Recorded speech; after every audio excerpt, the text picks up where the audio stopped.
What is going on, everybody? My name is Japes. Welcome back to another episode in my path to power. We are kicking things off right where we left off, and I did promise icon packs. That's plural. Those will be at the end of the episode. So in the meantime, we've got a bit more gameplay to get through and a bit more of a rotation to go for.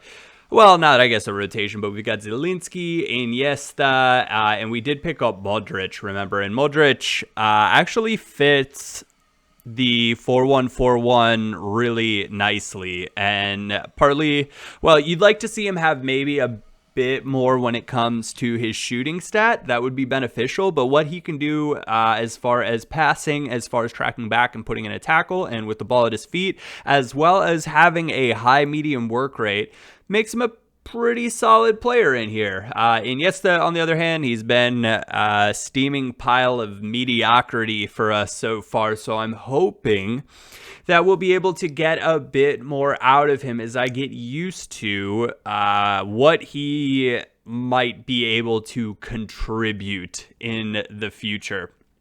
So heading into our first match of the day against a Pelotile FC. I'm not quite sure what that means. Hopefully nothing bad, as I'm sure that I mispronounced it. But he has done the icon SBC, Mateus, Rui Costa, Luis Hernandez, and then he's got Suarez, Conte, Umtiti, PK, Szczesny in goal. That's interesting. I guess, you work with the keepers that you're dealt with that in the that the World Cup mode chooses to deal to you. My keeper situation's great. Remember, we've got Neuer, we've got De Gea, and so when we do decide to do the icon upgrades, like, we should be in really good shape. We have Lloris, Rui Patricio, Keylor Navas. We've got keepers for days. We've got keepers to go around. And so the strategy, I talked about it a little bit last time, and I'll go over it as we try to work a high-quality opportunity here from the start. And the strategy is going to be to hopefully pick up icons that I have some sort of attachment to.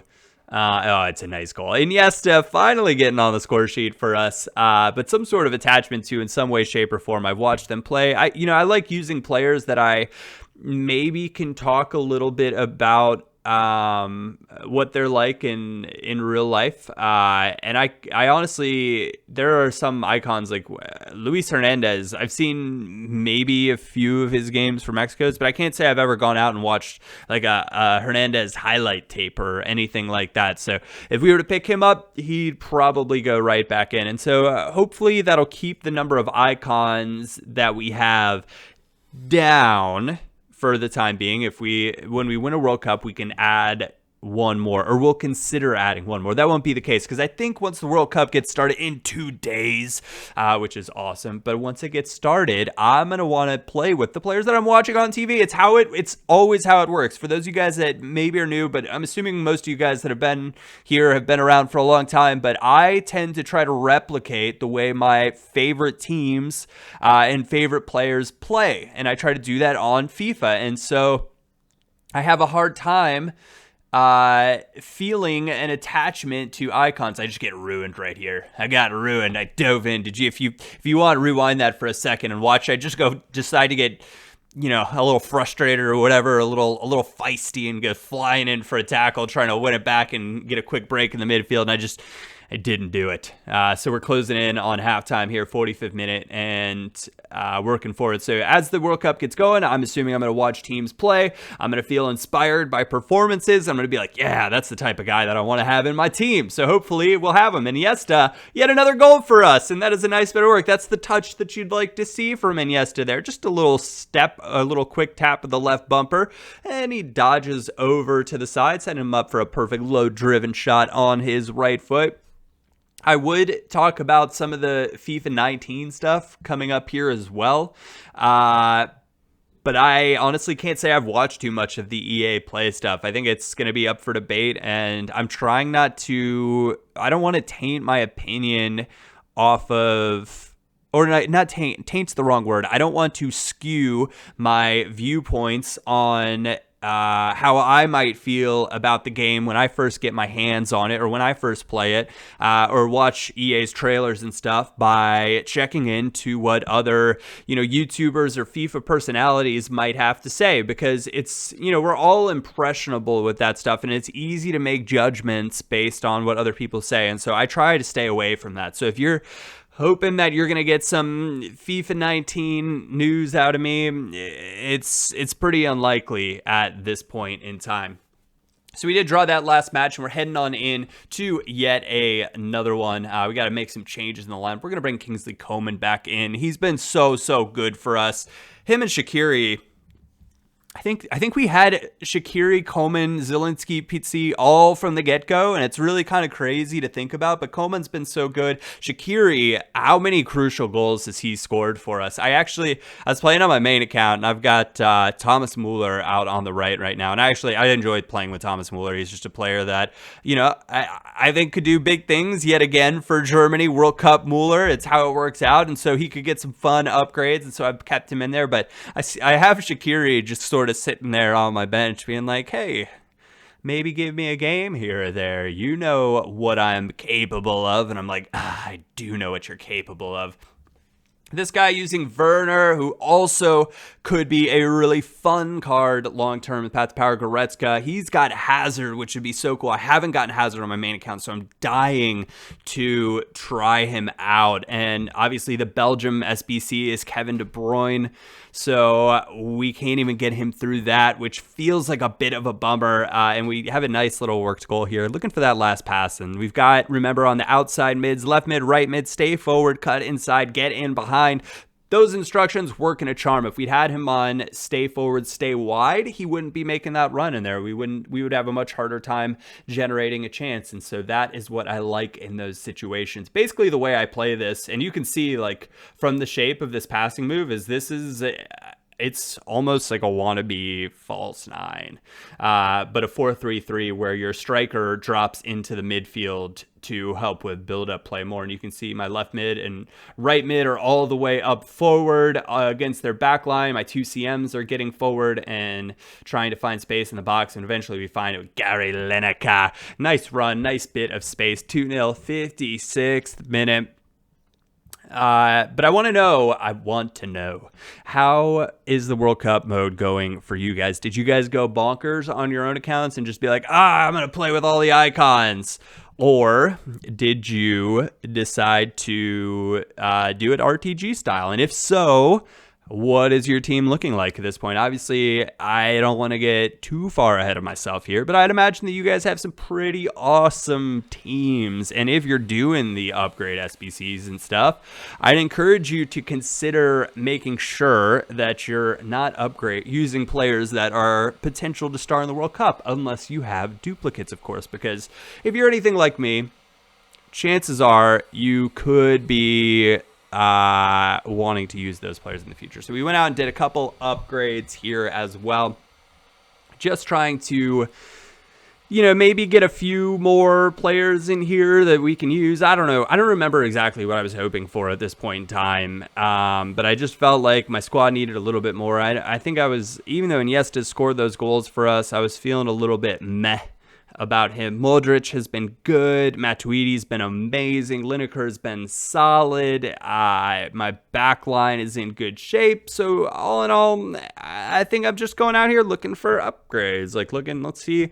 It's fun opening packs. And what's cool about the World Cup mode, at least for me, is if it's on my main account, not my main account, if I'm on regular Ultimate Team, I feel bad using my coins to open packs, right? It just straight feels like the wrong decision. Jonathan Vieira here actually looks to be a prime player for the 4-1-4-1 CM spot. So if you've got him, I'd encourage you to try him out. I did some tinkering with my squad and a lot of unnecessary stuff, so we just skipped forward to this. He's got Messi, Dybala, pretty nice looking team. I struggle against this formation because I like to hold the ball and I like to get a lot of guys involved in the attack, and this formation is great at exploiting formations where you get a lot of players forward and you can hit them on the counter. But speaking of counters, we're working one of our own. I thought about going out wide to Coman right there, but I didn't like it. And there again, you can see the shape. We've got our left mid, right mid pushed all the way up on the outside backs,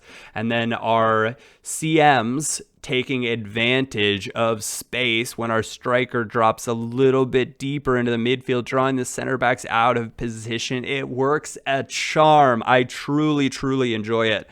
And I just like welcoming new players to the chip life. So Jonathan Vieira, welcome to the chip life, my friend. Nice goal on his debut. He's great. I prefer him to Pizzi for sure, potentially to Zielinski. Only played a few games with him, so I guess time will tell.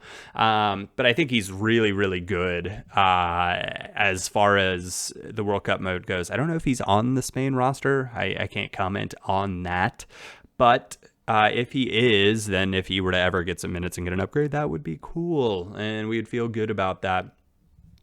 Another single player pack, obviously after the match. Absolutely nothing of note, which is okay. I mean, you win some, you lose some. I've seen people getting like Messi and Ronaldo in their single player packs. I just don't feel like we've gotten that lucky. So time will tell. But we are checking out our duplicate storage there, and I wanted to do that because we've got icon SBCs, and we're going to get into them, and I want to make sure that I keep players like Paulinho, who is an animal when he plays for Brazil, but we do have a duplicate of him, so using him is just no big deal right here. And we're going to go ahead and eventually work this icon SBC out, which is fun. It's really, really simple. And I started thinking about it, and I was like, oh, the icons are like so annoying to use. And then it's like, well, dude, we're in June. Like, let people use icons. Although on the topic of icons for FIFA 19, I do not think that I would show any signs of sadness if icons were eliminated from the game. I think sometimes it's cool and it's nice, but it makes it feel a bit redundant because of how badly, I guess, I felt like you needed icons to compete for the vast majority of the year.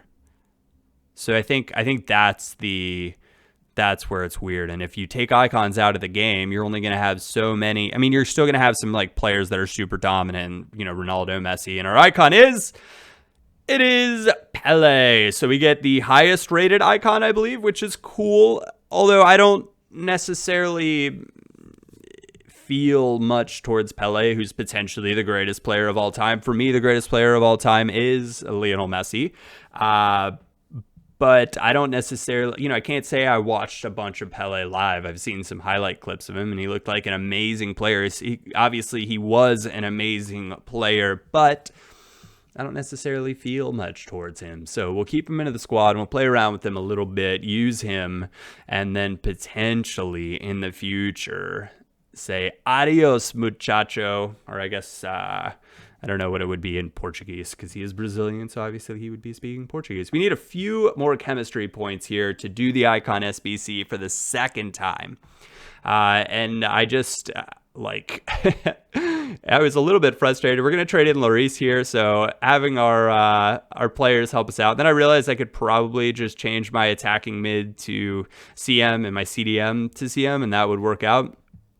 I decided not to do that though, and we just replaced Kagawa, and that was easy. Oh, it was not as easy as I thought it would be because we don't have it's not. Oh no, it is 82 rated, so we're good. I don't know what's going on here. I don't know what I was doing. I think I was just trying to make sure I got rid of the right players. The problem seems to be that I have 4 keepers across my back line. And I just don't seem to realize that. But, I think I eventually decided we'll just put Rodrigo in here because Rodrigo probably not going to get used. And that leads us to submit. And we are going to go out and get our second icon. This icon I am super, super excited about using. a player that I absolutely loved watching as a kid. The reason I own an Arsenal Dreamcast kit, Mr.